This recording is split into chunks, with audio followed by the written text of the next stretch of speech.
There's a dark side of YouTube that we aren't supposed to see. You'd probably expect YouTube to be an innocent platform for kids to watch their favorite videos, but underneath the surface, there's a twisted side you don't get to see on your front page.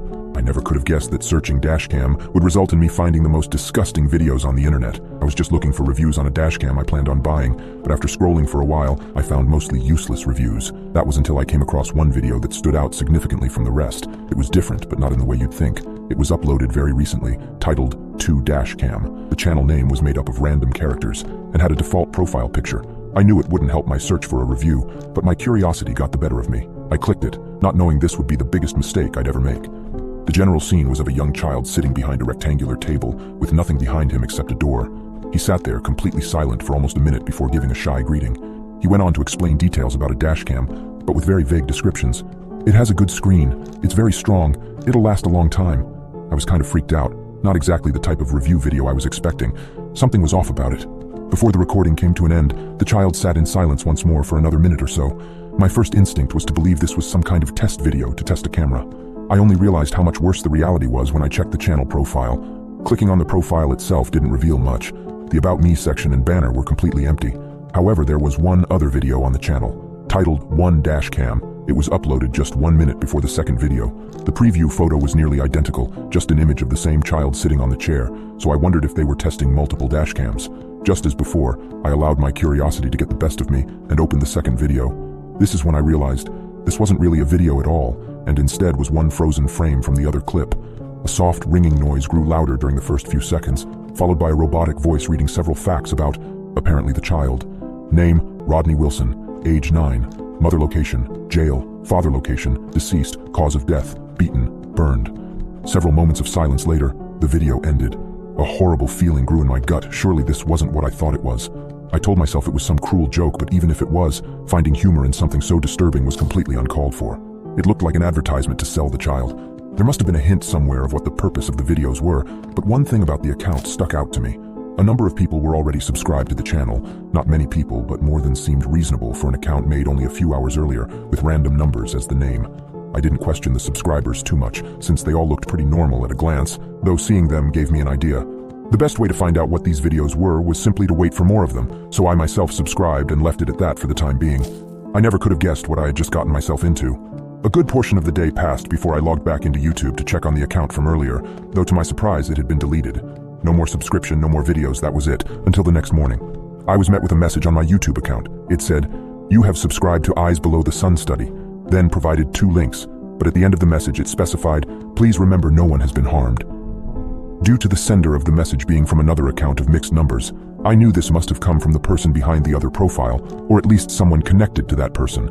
This was the first time I considered that maybe some kind of study was being conducted, but I had to wonder who the subjects were, the people in the videos, or the viewers. Whatever the case, I had told myself I'd wait for more videos, and here they were, so I checked them both out. Each one mimicked the general layout of the videos before. One was of another child sitting in the same empty room, vaguely reviewing some kind of electronic. The other was once again a screenshot of the first, with a robotic voice reading information about the child. Name, Richard Brown, age 12, mother location, deceased, father location, unknown, cause of death, strangulation. Some hours later, the account was once again deleted. For several days, there seemed to be a clear formula at play.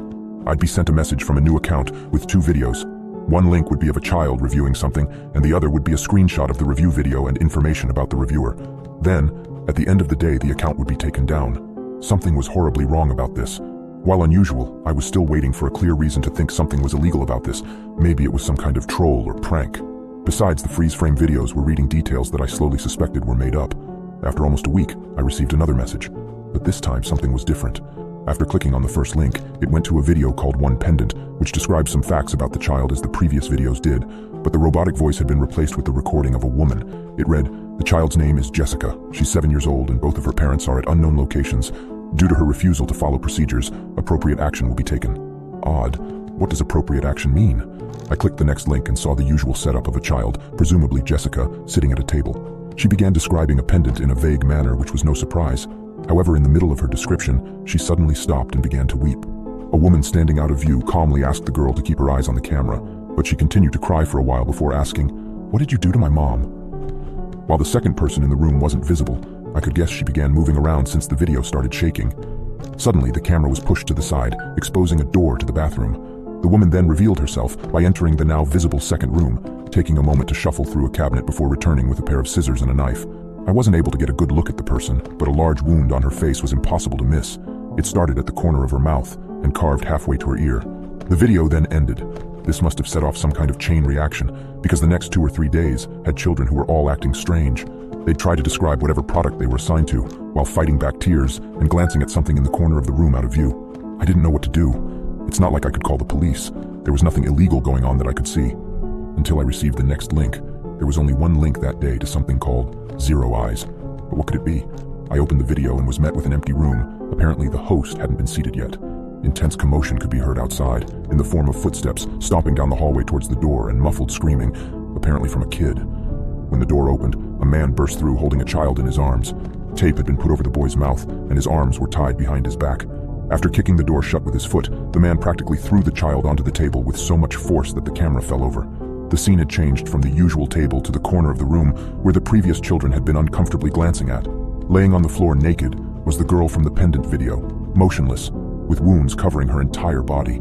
Dried blood streamed down from her eyelids that had been savagely cut or ripped off. While she'd clearly been there for several days, her eyes very slightly vibrated.